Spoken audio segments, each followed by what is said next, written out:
All right, we are rolling, we're recording. So yeah, again, thanks everyone for joining. We have some guests with us today just to see some of the projects that you worked on. So thank you to all of our guests as well.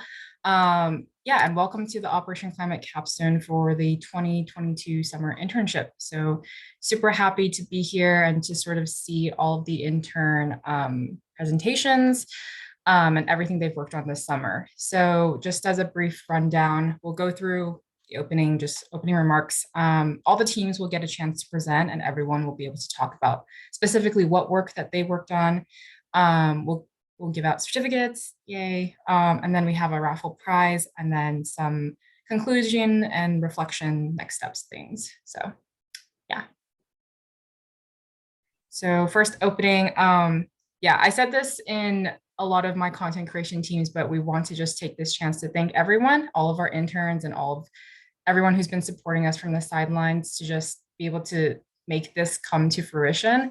It's sort of, I mean, this is only the second time Kat and I are doing this, right? And it's so amazing to see that so much youth in the world are also passionate about this and would spend like 8 weeks of their summer doing this with us to like culminate in like beautiful projects that we can then like showcase to the world. So it's been a very motivating process for all of us. And we've also learned a lot as mentors, just being with you guys and seeing the work that you come up with. It has been very inspiring. And we want to say that we are all very, or both of us are very proud of all the work that you've done. And yeah, this is what the capstone is for, right? For you guys to show off and tell people like, hey, I did all of this. So yeah, be proud. Don't be scared. This is a very casual event. I just want you guys to have a chance to present your stuff. So without further ado,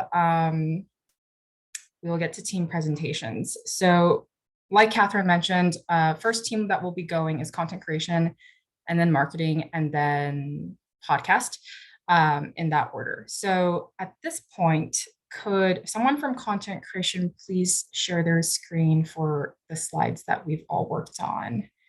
Doesn't matter who. And I can exit my screen so you guys can do that. Ooh, there you go. Yeah. Volunteers. Who volunteers as tribute. I can also screen share if people are too shy. Yeah, it's a super quick thing, guys.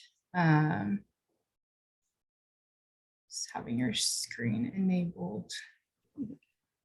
I can share screen. Okay. Just tell me when to go to the next one, whoever's presenting. Oh, I think you need to enable screen sharing. Oh. Okay, should be good to go. Cool. Okay. Let me.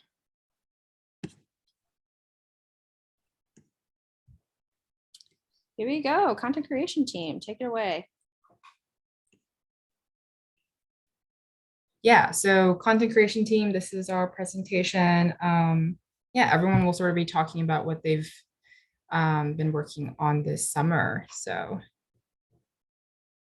intro, process, results, and then reflection. But Dajang, go ahead. Oh, okay. So I guess I'll start off with the introduction. I'm on my phone right now, so I'm sorry if there's like a bit of a lag, but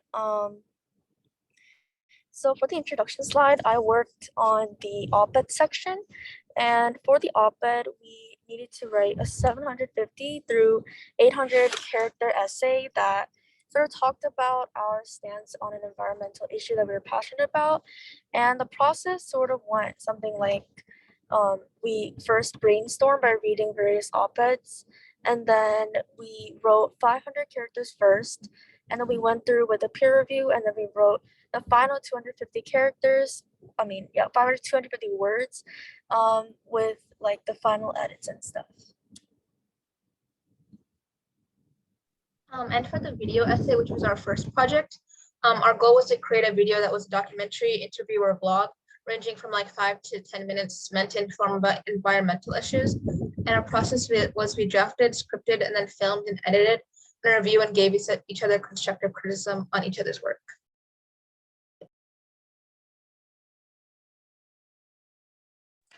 So the first thing we did for our videos and op-eds was we brainstormed and we did research. So for the brainstorming, we needed to choose our topics that we would make the video and the op-ed about. So we thought about current climate issues, personal connections, and our interests and passions. And then for the research, after choosing our topics, we created a broad overview of each topic to get an idea of what we wanted to focus on. And then we found scientific sources to back up our claims. And then we also added data, personal stories, and other details. And after we did all that research, we used our personal knowledge and our experiences to put together a script. And that would help us to shoot our videos so that we know what to say, and also in our editing process.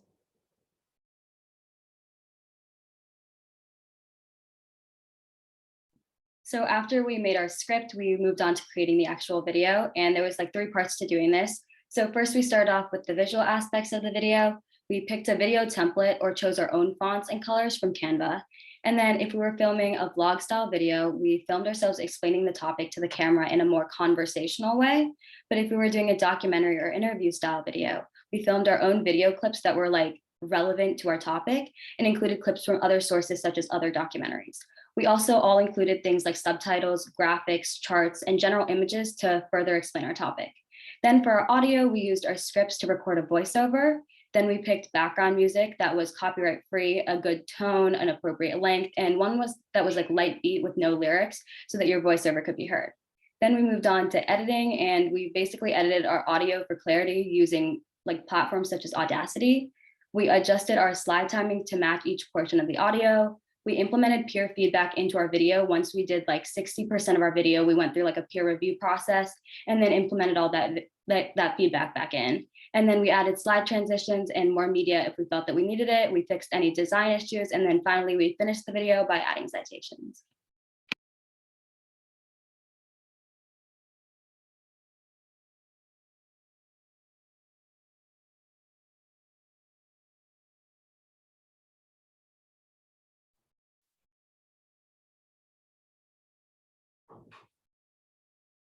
Who was presenting on this slide?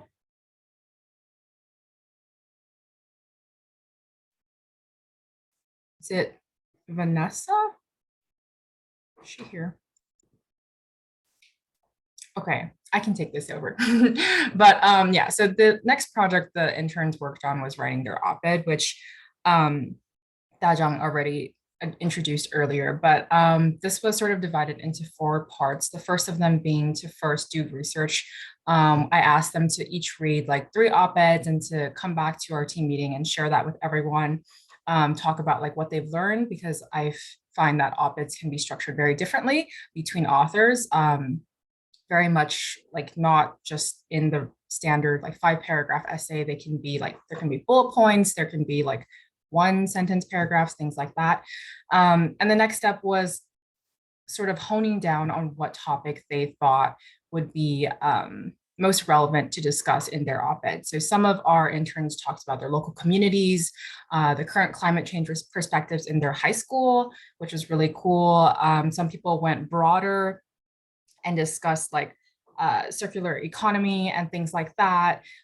So overall, just finding what was something that was important to them that they wanted to elaborate and write about, which leads very nicely into the third part, which is actually getting started to write on their op-ed and getting ready for publishing. So I helped everyone to locate publication sources near their local communities so that they would have places to submit to if they wanted to at the end of the internship.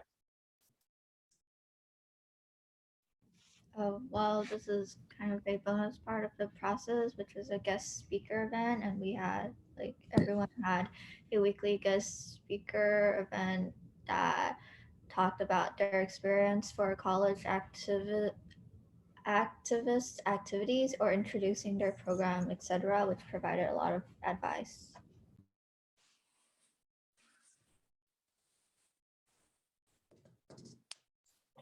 So for my video topic, it was about like the iron grip that the fast food industry has in the world, despite being unsustainable for agriculture, humanity, and Earth's climate. And I did like a documentary, like documentary interview style. And I interviewed Connecticut activist, climate activist, Anna Wazer on her viewpoint on the fast food industry.